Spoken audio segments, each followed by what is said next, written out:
So guys, let's jump right on in to our game now, as we do have spawning up to the northern position here as our blue Protoss, the winner of the most prized pool in the last weekend, I would say. And he goes name of Liquid HerO.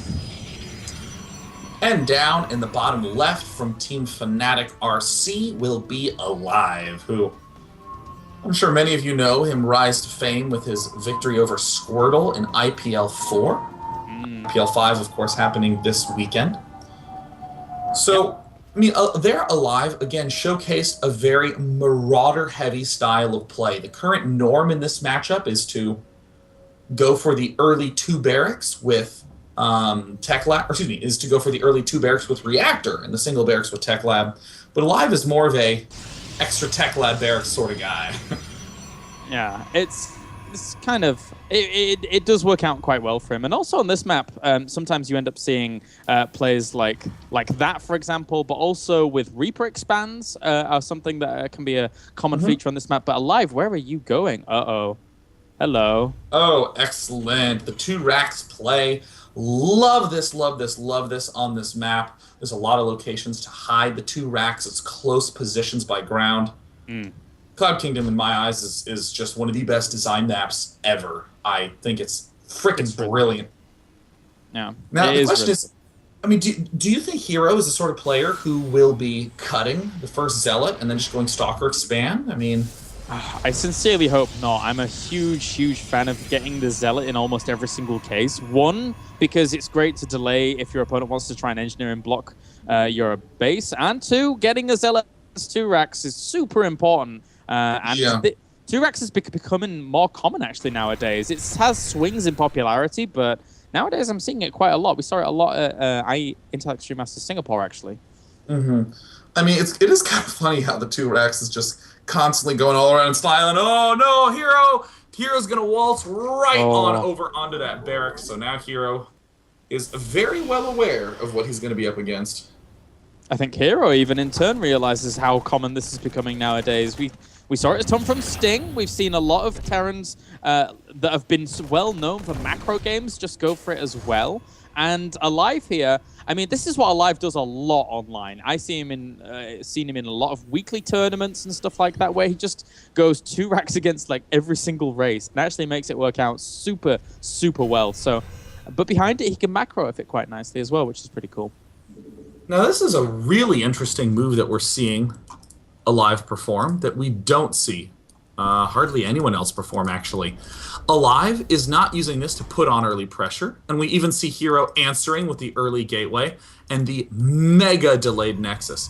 No, what's aLive doing? He's using this as an opportunity to just power heavily whilst avoiding a bunker, but it looks like HerO even has an answer for that. He's doing the swing around attack. Oh my god, is this going to do a lot of damage? It could. That one Zealot and Stalker now putting on the pressure here. He could actually kill off some few SCVs. Nice micro here from aLive. It does lose that SCV in the end, but these Marines are doing a pretty good job against that Zealot as well. Will catch it.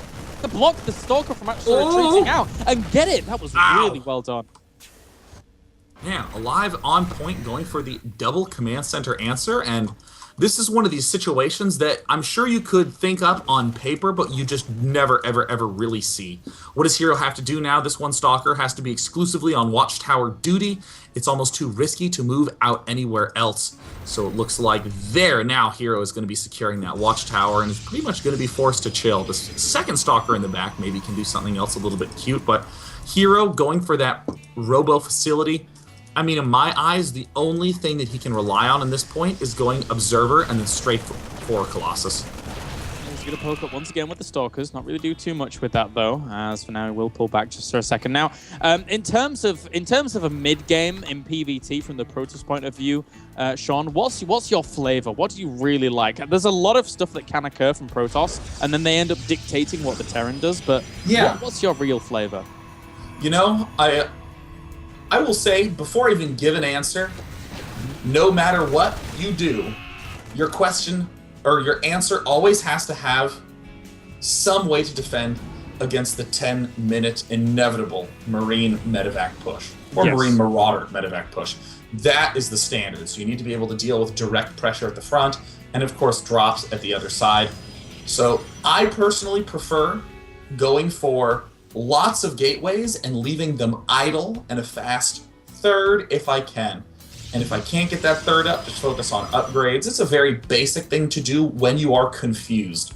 If I know what he's up to, I certainly want to be going for something more Twilight Council focused. But I mean, going straight for this robotics bay, as we're seeing HerO do, I think honestly you have to do that if you don't know what's up. Yeah, it's the one thing that says, as soon as that 10-minute mark push comes with Marines, Marauders, and Medivacs, then he sees a Colossus and well, I better leave for now then. Or some Terrans do decide to say, I'm going to rely on my superb control to try and flank or try and deal with it, because sometimes they don't actually have thermal lance at that point, which is something that, Marauders try and exploit. But for now, aLive is defending this really nicely. He spotted the pylon. He knows that this is all going on, but this isn't really any aggression from HerO. This is just him saying, hello, I'm knocking on your door. Defend, defend, defend. You can't move out right now. Now here's something a little counterintuitive. We see that one forge going down. If HerO wants to be aggressive, he'll build 5 gateways. If he wants to be defensive, he'll build 6 gateways, which doesn't sound like it makes sense, but if you're building constantly out of all of those gateways, you can only really support 5 and the Colossus. But if you want to be defensive, you want to leave as many gateways as you can idle. So that way, if he does a drop, you can warp in 6 units right away. It's easier to be responsive if you have plenty of idle gateways. So the real question coming up from HerO is he in defense mode or is he in offense mode? There's the scan from aLive. Yeah, that's pretty darn money, that. Grabbing the fact that there's Colossus Robo Bay on the way, as well as Forge, and the fact that he's actually upgrading on that Robo Bay. So now he knows that his opponent is 95% likely committing to some Colossi number early on. There's the other 5% that could be Warp Prism speed, but you very rarely see that at this point in the game. And it looks like, HerO's going to be going for a third thing that I neglected to mention. Oh, wait, minor engagement at the bottom side. Look at how many Marauders aLive has.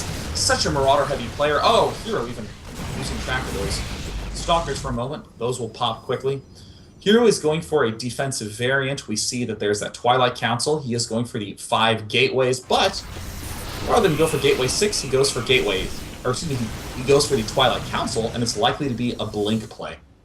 Yeah, and that Blink play, just if you end up having your Colossus die off, Blink plays are really, really good as the base to then say, and then just deal with some of the fear units. Whoa, he's still through these units, taking off some of the Stalkers, but loses them all in the process as well. But now that those Stalkers aren't there, HerO can't necessarily keep poking forwards, because if there's like 1 or 2 Vikings out, he has nothing to really deal with that at this point. So that was good decision-making.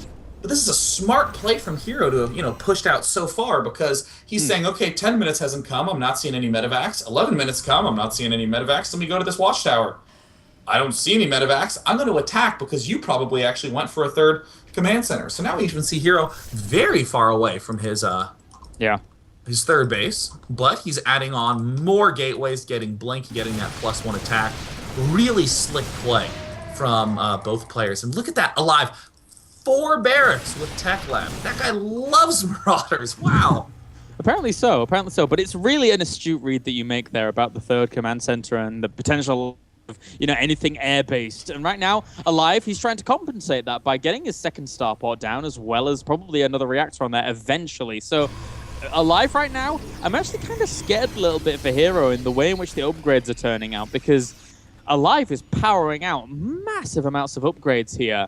And unless HerO is able to swing into Templar Archives pretty soon and get some good kind of amounts of Colossus and High Templars out, once these Vikings come along, HerO's not going to be too healthy.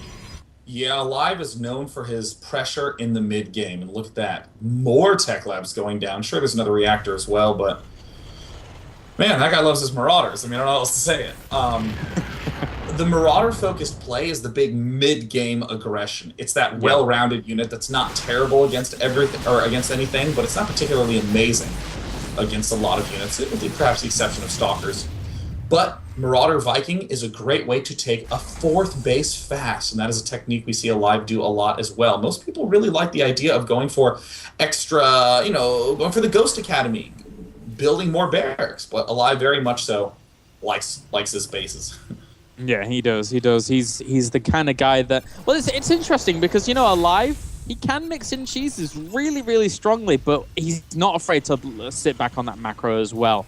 And here, HerO getting his charge, now getting his 2-2. He's going to be slightly behind in terms of these upgrades. He should be chrono boosting these profusely to try and find that catch-up, but I don't think he has full intel right now on exactly how his opponent's upgrades are going. I mean, pretty typical game from both players at this point in time. Nothing mind-blowing.